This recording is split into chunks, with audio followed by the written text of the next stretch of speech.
Bonjour à tous. Alors, une vidéo qui fait suite aux premières qui ont pour sujet l'ombre, les ombres. Alors, dans cette vidéo, je vais vous donner quelques petits trucs euh, qui vont, j'espère, vous faire avancer un petit peu dans ce travail. Euh, les drapés, ça, c'est un sujet qui peut faire un petit peu, peut-être pas peur, on va pas aller jusque-là, mais qui peut impressionner. Voilà. Alors, comme j'ai dit toujours, il ne faut jamais se laisser impressionner par le sujet qu'on aborde. On va aborder la meilleure manière de ne pas se laisser détourner, pas se laisser impressionner, c'est de commencer les choses simplement, comme d'habitude. Voilà, alors je vais pas vous faire une démo, un pas à pas, comme on dit, une vidéo conséquente d'une heure, trois quarts d'heure, je sais pas. Je vais vous donner quelques petits trucs, puis voilà, vous verrez bien après ce que vous pourrez faire avec.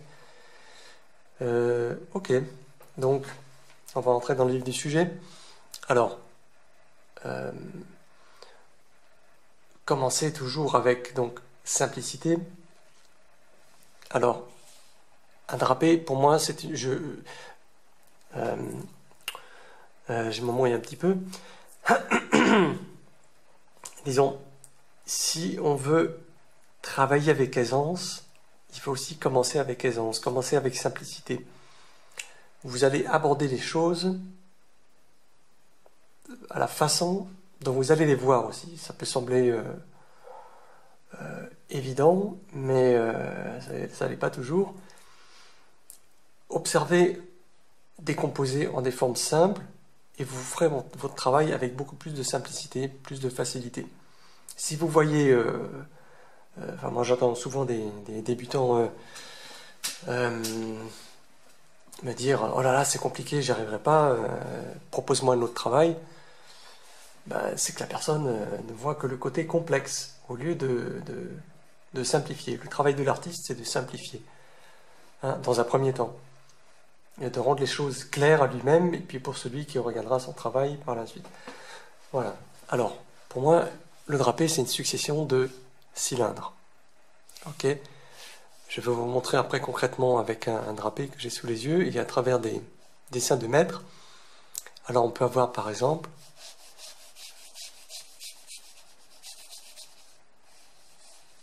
Ah, une fois de plus, je travaille avec la caméra devant moi.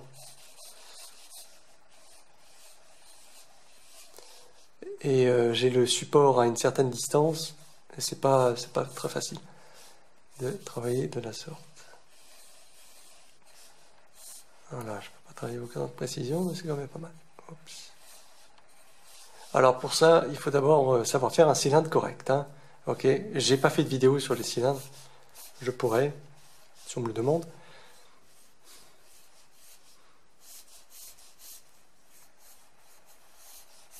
On peut aussi faire un entier, je recommande de faire un entier.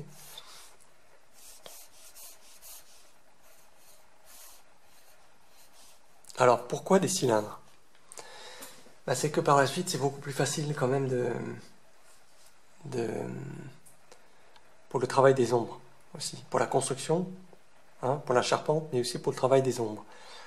Si, il me semble que j'ai fait une vidéo sur vaguement un petit peu, j'ai abordé les cylindres et les ombres, les terminateurs et autres ombres projetées et portées. Donc voilà, on a ici un cylindre.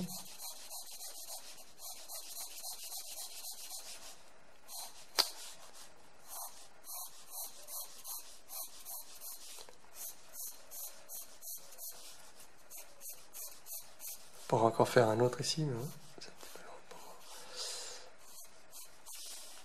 long. Ok.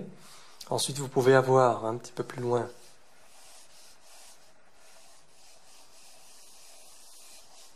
un autre pli, un petit peu plus grand.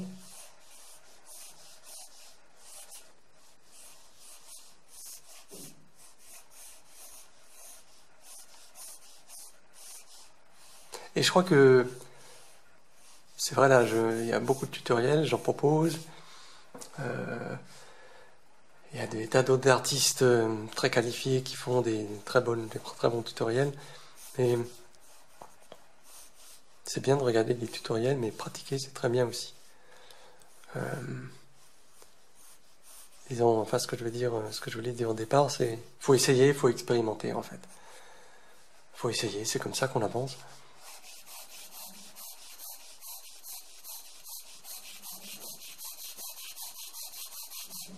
Donc ça nécessite aussi d'avoir un crayon bien taillé. Il ne faut pas venir avec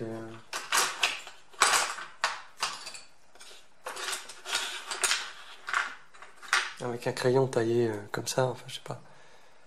Oui, il faut quand même que la mine soit bien dégagée. Ok.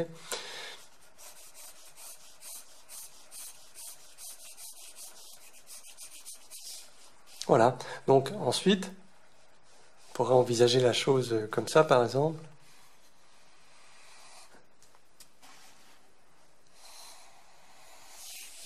Ok.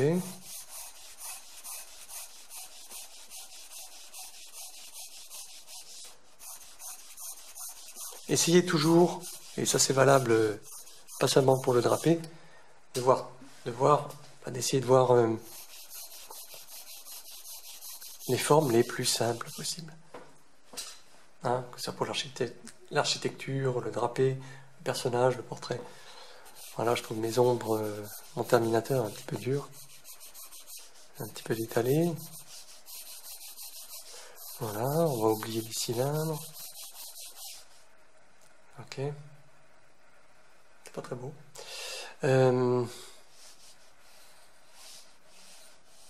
Ici, on peut envisager non plus des cylindres, mais un cylindre écrasé. Hein.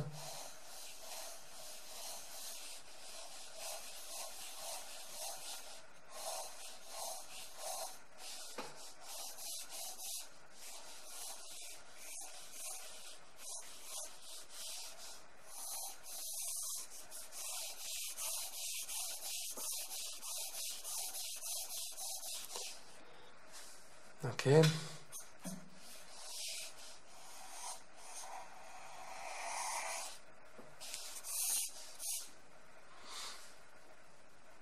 Voilà. Alors, après, il y a aussi une histoire de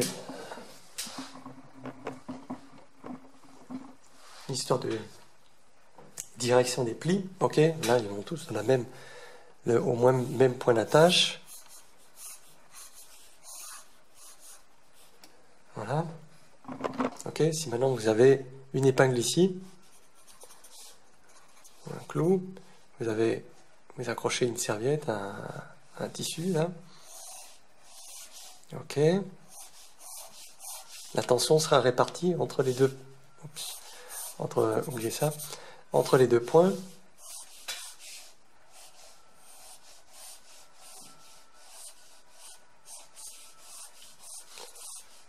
Il pourrait y avoir encore un autre pli ici, peu importe, c'est pas ça qui est important là. Voilà. On aura lié un pli ici. Là. Ok. Alors, l'erreur commune, c'est de faire partir un trait. Alors, je vais le refaire un petit peu en dessous là. Deux points. Hop. Hop. Par exemple, ça sera juste. Mais ce que je vois de temps en temps, c'est hop, et d'un seul coup, comme ça. Ok. Ou là, il y en a un qui sera juste. Puis là, d'un seul coup, il y en a un qui va aussi dans l'autre sens. Non, non, non. Ils vont tous vers là. Vers ce point. Ok. Ça, c'est important. Très important. Voilà. Alors, autre erreur fréquente, c'est par exemple, on a un coude. Hein. Alors, l'observateur est légèrement en dessous. Alors, ok. La logique voudrait que les plis se succèdent en fait. 1, 2, 3. Vous voyez ce que je veux dire? Premier, deuxième. Alors, ce que je vois de temps en temps, c'est ça.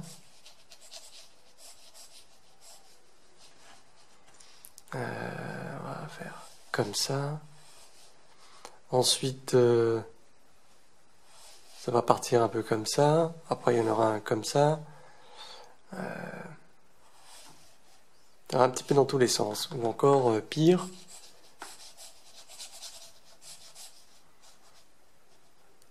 Ah ouais, alors ça, ouais, ça c'est pas mal aussi. Ça, comme ça. Voilà. Donc, un après l'autre. Je vais le refaire un peu mieux que je l'ai fait.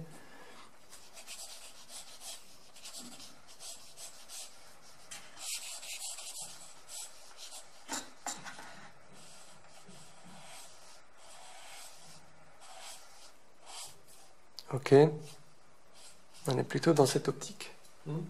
Donc, en fait, là, je vous montre, je vous fais un tutoriel. Pratiquez et observez. Regardez ce que vous avez sous les yeux.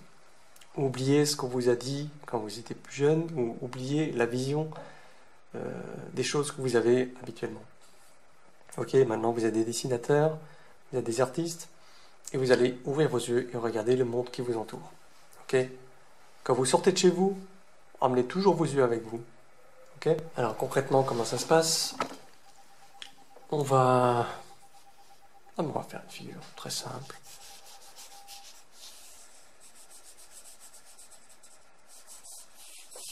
Voilà. Alors,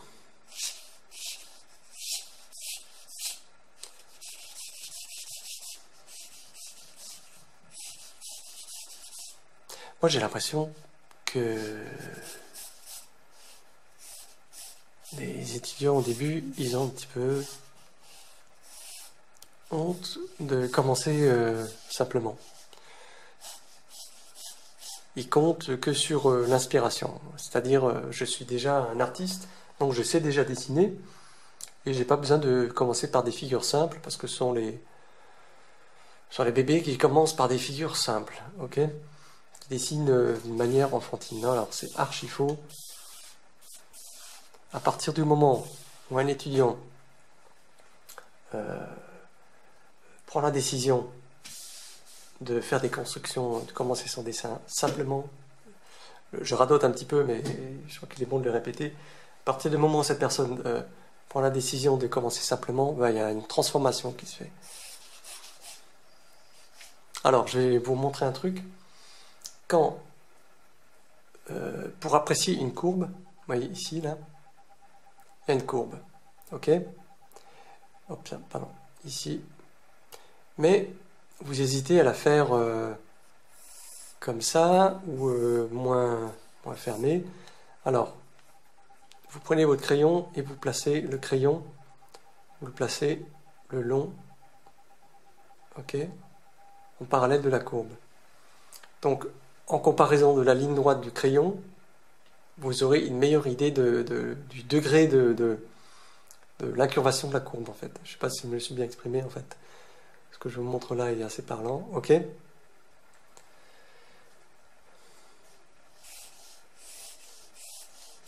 Vous avez remarqué que j'ai commencé par des lignes droites, ok? Même si ensuite il y a des courbes, donc on peut faire hop, hop, on sépare.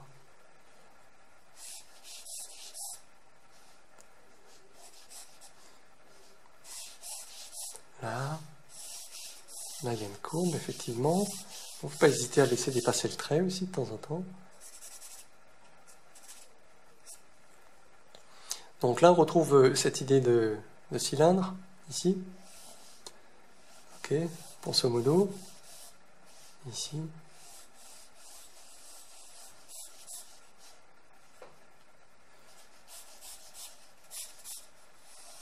C'est sûr, c'est pas très beau ce que je fais là. Ok. Il faut juste que ce soit parlant. Je me souviens d'un étudiant à qui j'avais montré une manière de commencer un nu avec des volumes. Et bon, ça lui a pas plu, il a trouvé ça pas top, quoi. Je sais plus comment il a dit, mais bon voilà, bah, tant pis pour lui. Et on est toujours au même point qu'avant.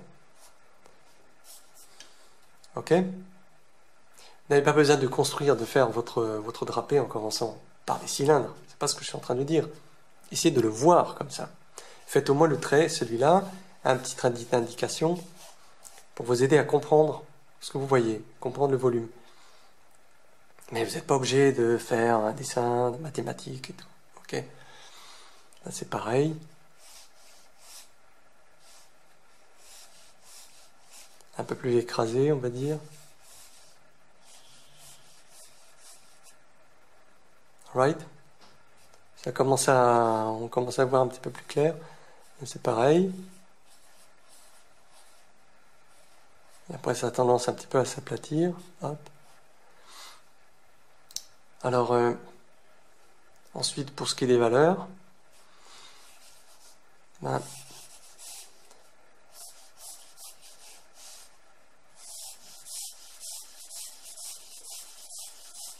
vous aurez peut-être envie de faire les ombres autrement. Hein, ok.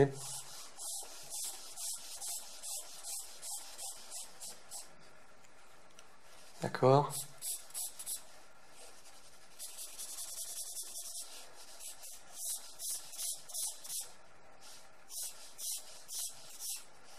Là, c'est plus tranché. Et ensuite, c'est plus doux. Contrôle des bords. Je vous recommande de regarder ma vidéo sur le contrôle des bords. Ce qu'on appelle aussi les fondus. Parce que s'il y a une chose qui est importante dans le drapé, c'est bien le contrôle des bords. Alors ici, il y a un petit... ok, il y a une cassure. Alors pour rendre la chose plus claire, moi, je ferais plutôt comme ça, ok. De temps en temps, on peut un petit peu tricher.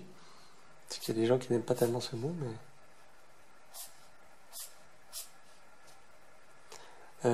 autre conseil, je vous recommande aussi de simplifier le nombre de plis. Ok, c'est Léonard de Vinci qui disait qu'il fallait dans les drapés, parfois nécessaire de simplifier les plis. Ok, de garder ceux qui sont les plus éloquents en fait, ceux qui expriment mieux ce qui se cache en dessous en fait du textile. Donc là, on va un petit peu renforcer le terminateur là. Alors le terminateur sera toujours un petit peu plus dur, proche du point d'attache qu'en bas. En bas, ça va un petit peu s'adoucir.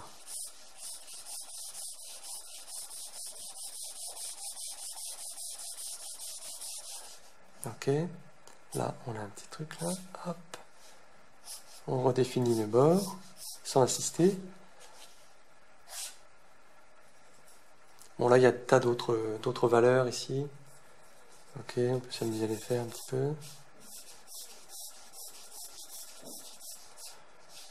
Je dirais que là ce sont des plis, on va dire résiduels, des plis dus au rangement en fait. Ce tissu était plié auparavant. Mais ce ne sont pas des plis qui ont quelque chose à voir avec là, avec les deux chaises qui sont en dessous. Voilà. Ok, là aussi un terminateur. Là il y en a un. Ok. Ça faut s'habituer un petit peu à les voir, hein, les terminateurs. Ça saute pas toujours aux yeux. Alors faut s'entraîner un petit peu à voir.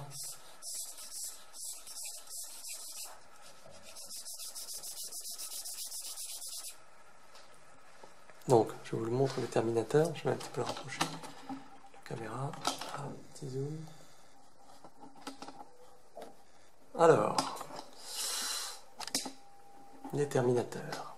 Donc on en a un ici, le long là. Ok. Il y en a sûrement un ici. Il y en a un là qui court le long. Ok, donc celui-ci que j'ai fait avant. Hop. Là, ça redevient un peu plus foncé parce que c'est nombre projeté, ce côté-là. Il y a un terminateur ici. Là. Ok.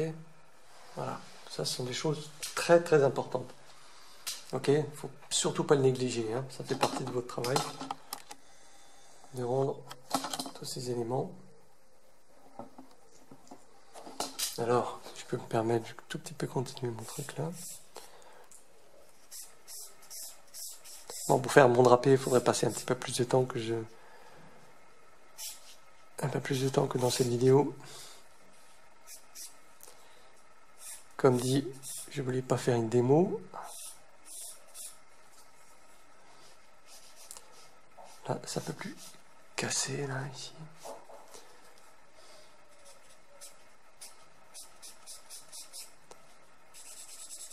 Alors, donc, oui, je parlais à l'instant des ombres.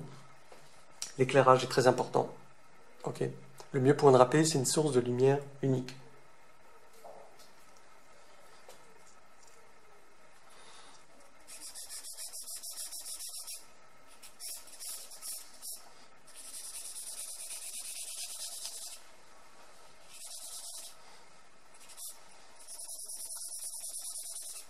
Donc, si vous peignez déjà, vous faites des drapés en peinture, vous les peignez, vous les dessinez.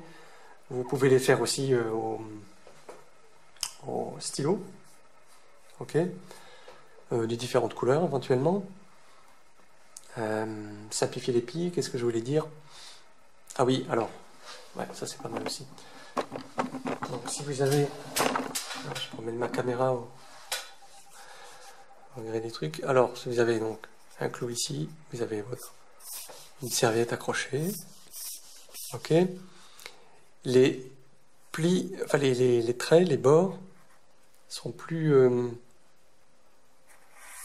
durs en haut, au point d'attache. Ok, la tension est plus forte. D'accord?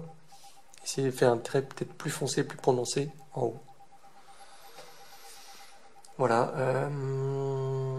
Voilà. Alors selon la matière utilisée aussi, coton, velours, satin, je sais pas, comment on appelle ça, de la toile de jute, les ombres, le rendu sera totalement différent, le traitement sera différent.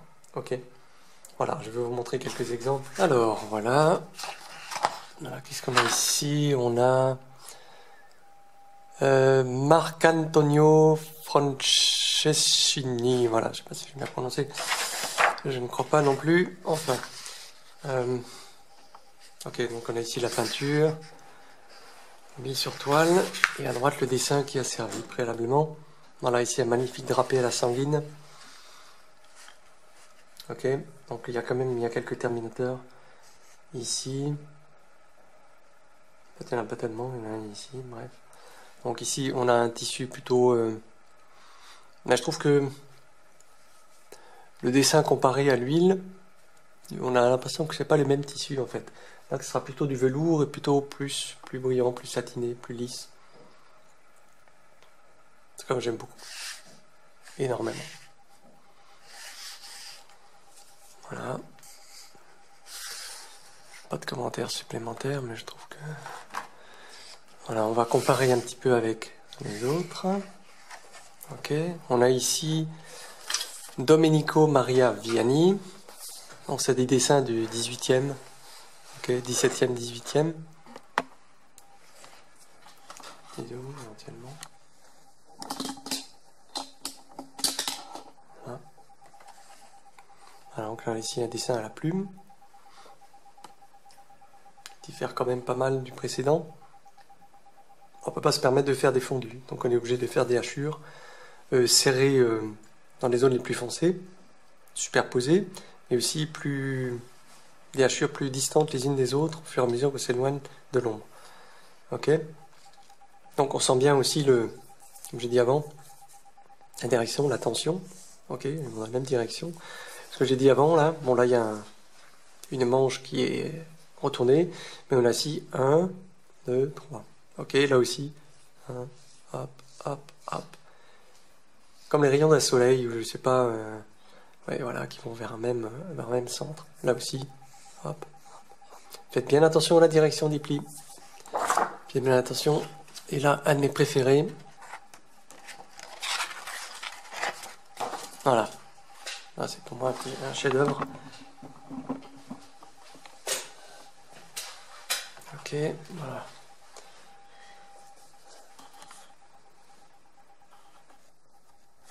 Admirable. Admirable. Donc, sanguine sur trace di matita. 41 par 26 cm. Alors là, s'il n'y a pas de mouvement, je ne sais pas ce qu'il vous faut. Hein. Tu peux juste tenir la page là? Merci. Ok. Donc, hop, torsion. Les lignes partent ensuite de l'autre côté. Ok. La ceinture, et ben les lignes vont dans l'autre sens. Ici, il y a, comme j'ai expliqué avant pour les plis du coude, par exemple, une succession de plis. Le premier bout de tissu en premier, le deuxième après. Vous voyez ce que je veux dire? Comme des montagnes, comme un défilé de montagnes en fait, l'une après l'autre. Ok? Donc on comprend très bien ce qui se passe. Personnage qui reçoit un coup de poing, qui s'apprête à tomber, personnage penché, tout ça c'est surtout dû aux lignes en fait, ok, à la superposition des plis. Voilà, puis ça a été fait avec une grande maîtrise, un plaisir du trait. Je pense qu'il a utilisé les doigts ou un chiffon pour estomper. Dommage, il y a un terminateur, on le voit ici sur le coude, une zone un petit peu plus foncée. Ok, là aussi un peu. Là, ça manque un petit peu de terminateur, je trouve. Ça, c'est juste mon avis. Hein. Après, c'est toujours facile de critiquer les maîtres. Donc là, cette œuvre est due à... Autant pour moi. Gaetano Gandolfi. Voilà, un dessin très éloquent. Avec, pareil, les plis au niveau du coude. On voit que le bras, il revient vers le corps, qu'il est posé sur les hanches, sûrement, que la main est cachée derrière. Ok? Il faut avoir le sens du raccourci et le sens de la profondeur. C'est-à-dire, qu'est-ce qui est devant, qu'est-ce qui est derrière. Devant, derrière, encore derrière, et encore derrière. Ok? Devant, un peu à l'arrière. Ok. Donc là, je le répète encore, désolé de radoter. Regardez bien comment se succèdent les plis les uns aux autres. Là aussi, encore un autre du même artiste. Merci Timothy. Voilà. Donc pareil, je pense que c'est la même technique. Voilà. Ok, voilà, moi je pense avoir tout dit sur le sujet. Si vous voulez vraiment progresser dans la maîtrise du drapé, faites des copies de dessins de maîtres. Léonard de Vinci, Pierre-Paul Prud'hon, je sais pas, il y a une quantité infinie de dessinateurs de qualité, peintres de qualité. Je vais vous mettre un lien en dessous sous la vidéo en commentaire et vous aurez l'embarras du choix. Voilà, faites des copies, n'ayez pas honte de copier. Vous ne dessinerez pas par la suite comme l'artiste en question, vous aurez votre propre identité et vous aurez quelque chose en plus. Voilà, à bientôt, salut!